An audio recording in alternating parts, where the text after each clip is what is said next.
Good morning, everyone. My name is Ariana Richiusa, and today I'm here to present our new special segment, where we will re-examine and put classic codes to the test in today's world, called Recording History. In this first edition, we will be reviewing a well-known quote by Joseph Goebbels, a Nazi German politician and rich minister of propaganda under Adolf Hitler's regime, who, even though controversial, may hold some truth. He stated as follows: "If you tell a lie big enough and keep repeating it, people will eventually come to believe it." But what does it mean? In essence, it suggests that through consistent repetition, emphasis, and conviction, even a false statement can be accepted by truth by others over time, regardless of its accuracy. It's a chillingly accurate observation about the power of propaganda and the human tendency to accept information that is repeated frequently, even if they know better. By doing so, propagandists can manipulate people's perceptions and beliefs, often with devastating consequences. And why does this happen? Well, it's because of a phenomenon called the illusory truth effect.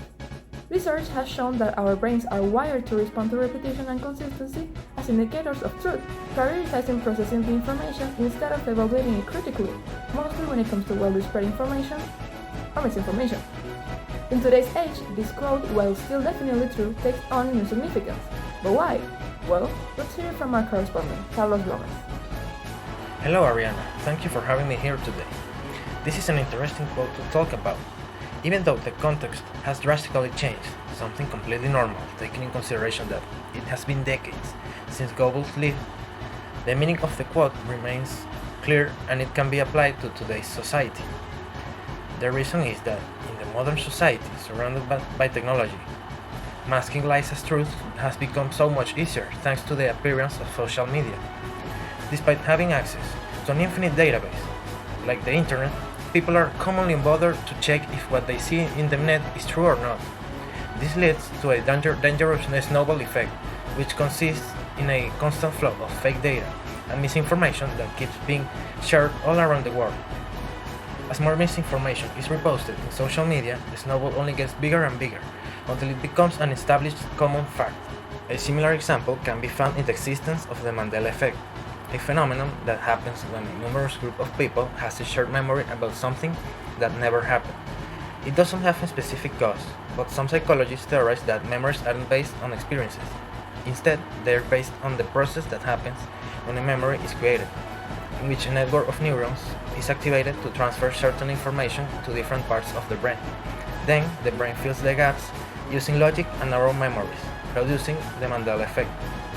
We could associate this phenomenon with the fact that both are based on people believing things that aren't true. Next, we will be interviewing Gabriel Vera, a representative of the pharmaceutical company Bausch International, and Eduardo Raymond, CEO of Chardonnay, who will tell us more about the matter. Good morning, Eduardo. Thank you for joining us today. Let's start with a thought-provoking quote. If you tell a lie big enough and keep repeating it, people will eventually come to believe it.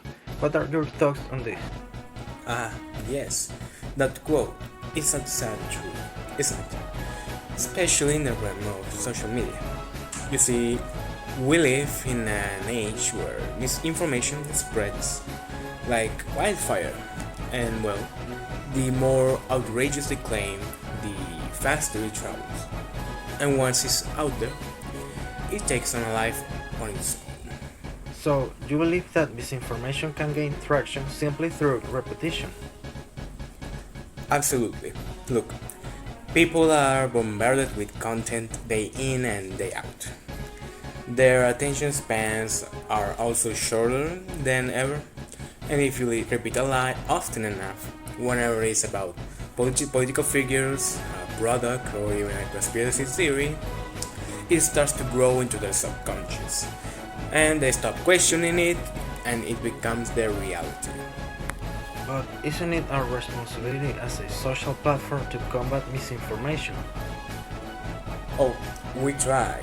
We have fact checkers, algorithms, and community guidelines. But here's the harsh truth. Sensational lies generate engagement. Likes, shares, comments, they drive our platform success. So while we fight against misinformation, we also inadvertently amplify it in Chatternet. It's a delicate balance. Some might argue that social media perpetuates echo chambers, where people only hear what aligns with their existing beliefs. Precisely. Echo chambers are cozy, comforting spaces people seek validation, not truth. They follow accounts that reinforce their worldview, and when a lie fits neatly into that narrative, they embrace it. It's like a warm hug for their biases, so they believe in it. How do we break this cycle? Well, my friend, that's the $1,000,000 question.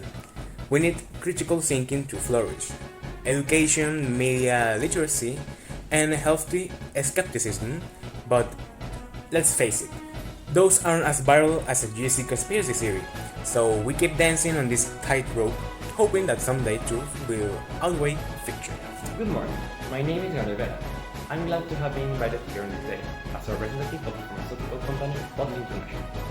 I would like to address a real problem that has only intensified lately: health misinformation. Health misinformation refers to any health-related claim that is false based on current scientific consensus.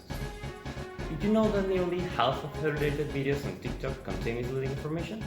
Well, Dr. Christopher Rutherford, a fellow explorer from my time at the Chicago Medicine University, has recently published an article covering this topic from his very point of view as an otorhinolaryngologist.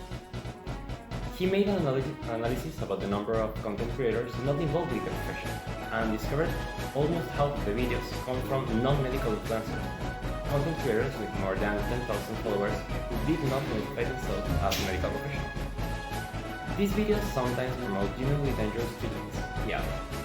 This research is ideal to understand how misinformation can lead to confusion, and while some health misinformation found there is relatively harmless, other formats are actively dangerous. This practice is particularly harmful when directed at vulnerable targets desperately looking for solutions. As an unpleasant example, people with low resources dealing with life-threatening diseases like cancer often search for alternatives since they don't have access to proper healthcare. Leading to the last point, which is the fact that algorithms often show content that aligns with user existing beliefs, and vulnerable individuals may find themselves in echo chambers, reinforcing false claims. These false claims come in various ways, like false cures, unapproved herbal treatments, and even conspiracies against pharmaceutical companies. This is a call to action for all of us to embrace our critical thinking and learn to evaluate the content we see on the media. Thank you. And there you have it, folks. But what did you think? Did you agree with the quote and with our guests, or do you think differently? However it may be, remember, you heard it here first. Thanks for preferring us, and see you in the next edition of Recording History.